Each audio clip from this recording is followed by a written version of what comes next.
नमस्कार, ये आकाशवाणी शिमला है। अब आप राकेश शर्मा से प्रादेशिक समाचार सुनिए।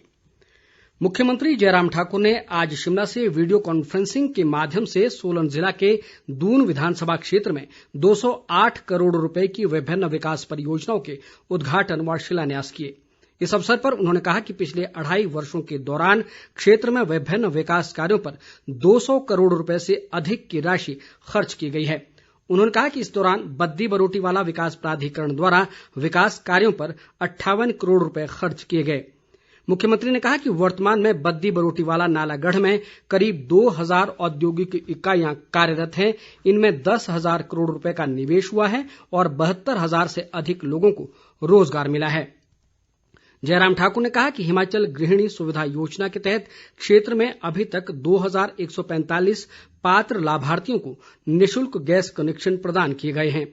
उन्होंने कहा कि प्रदेश सरकार ने अपना दायित्व निभाते हुए लॉकडाउन के दौरान अन्य राज्यों में फंसे करीब 2,15,000 लोगों को वापस लाया है।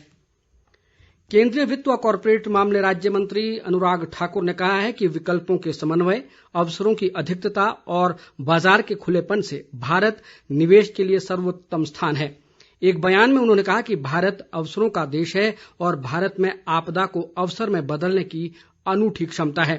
अनुराग ठाकुर ने कहा कि कोरोना संकट के इस दौर में भारत ने पूरे विश्व को आत्मनिर्भर भारत अभियान के माध्यम से प्रतिकूल परिस्थितियों से निपटने, अर्थव्यवस्था को बल देने और आर्थिक समृद्धि हासिल करने का विजन दिया है। उन्होंने कहा कि प्रधानमंत्री नरेंद्र मोदी की निवेश नीति के कारण कई देशों की बड़ी कंपनियां भारत में निवेश के लिए आगे आ रही हैं। शिक्षा मंत्री सुरेश भारद्वाज ने कहा है कि राष्ट्रीय उच्चतर शिक्षा अभियान रूसा के तहत वर्तमान में शिक्षा विभाग में करीब 40 करोड़ रुपए के कार्य किए जा रहे हैं। वे आज शिमला में रूसा के तहत आयोजित विभिन्न कार्यों की समीक्षा बैठक की अध्यक्षता कर रहे थे। शिक्षा मंत्री ने लोक निर्माण विभाग के अधिकारियों को अधिकतर कार्य इस वर्ष दिसंबर तक पूरा करने के निर्देश दिए। भारद्वाज ने 12 करोड़ रुपए की लागत से बनने वाले न्यू मॉडल कॉलेज सराहन के भवन का निर्माण कार्य 31 अक्टूबर तक पूरा करने के निर्देश भी दिए।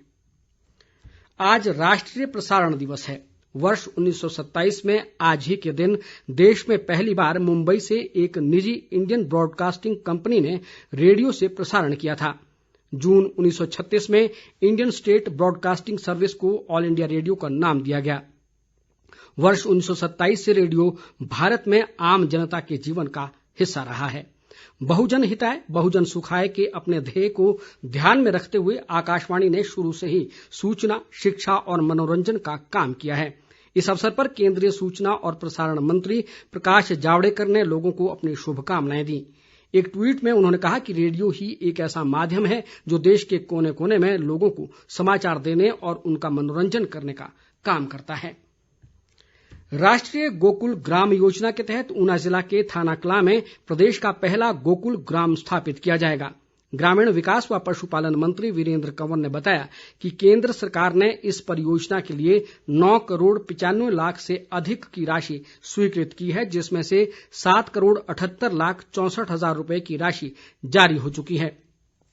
उन्होंने कहा कि परियोजना का कार्यान्वयन प्रदेश पशुधन और कुक्कुट विकास बोर्ड द्वारा किया जाएगा।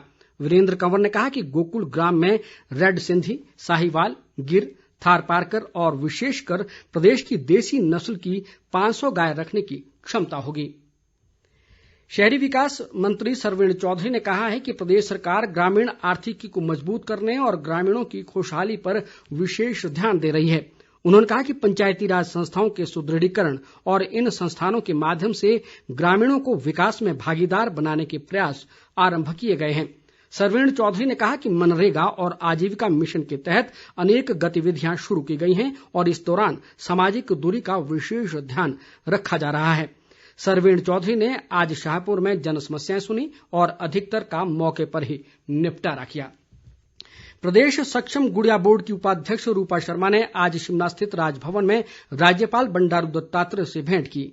इस अवसर पर राज्यपाल ने कहा कि सक्षम गुड़िया बोर्ड के माध्यम से प्रदेश में बालिकाओं के स्वास्थ्य और पोषण संबंधी मामलों में गुणवत्ता सुधार के प्रयास किए जाने चाहिए। इस दौरान रूपा शर्मा ने राज्यपाल को विभिन्न विभागों द्वारा बालिकाओं के उत्थान व सशक्तिकरण के लिए चलाए जा रहे कार्यक्रमों से अवगत करवाया।